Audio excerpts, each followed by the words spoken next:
to the channel. Today I'm showing you how to do a sourdough float test. Let's get to it.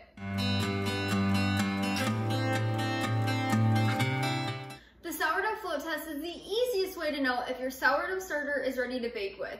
Now, when you're using your sourdough starter for a sourdough discard recipe, you do not need to do this. This is just for recipes you're going to use your starter to rise. So bread, cinnamon rolls, things that are going to need to have a bulk fermentation. You do not have to do this every time you bake with your starter, but if you're ever curious or just a little bit hesitant, go ahead and try this. To get started, you're gonna need a glass jar. I'm just using one of the ball jars I have. And then you're gonna wanna do filtered water and you're gonna fill it up. I usually fill the glass like 3/4 of the way full. Let me get this out of the way.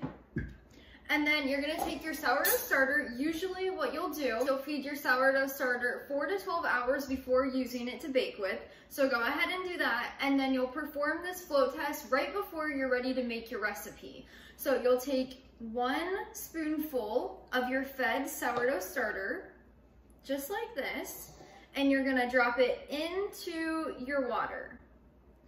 As you can see, this did not float. That means it's not ready to bake with. This can be for a few reasons. For mine, my starter is cold. It has been fed, but it's cold, so it needs to get to room temperature, and it needs to either be fed more flour and water, or it needs a little bit more time to ferment on the countertop. If you just fed your sourdough starter 4 to 12 hours before and it sinks, what I would do is I would let it sit on the counter for just 2 more hours. If it still is sinking, feed it again and let it sit for another 4 to 12.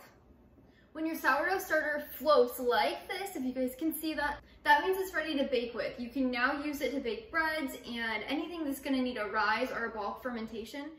If you found this video helpful or you enjoyed watching, make sure you subscribe so you never miss one of my tutorials or my shorts throughout the week. Until next time, happy sourdough baking.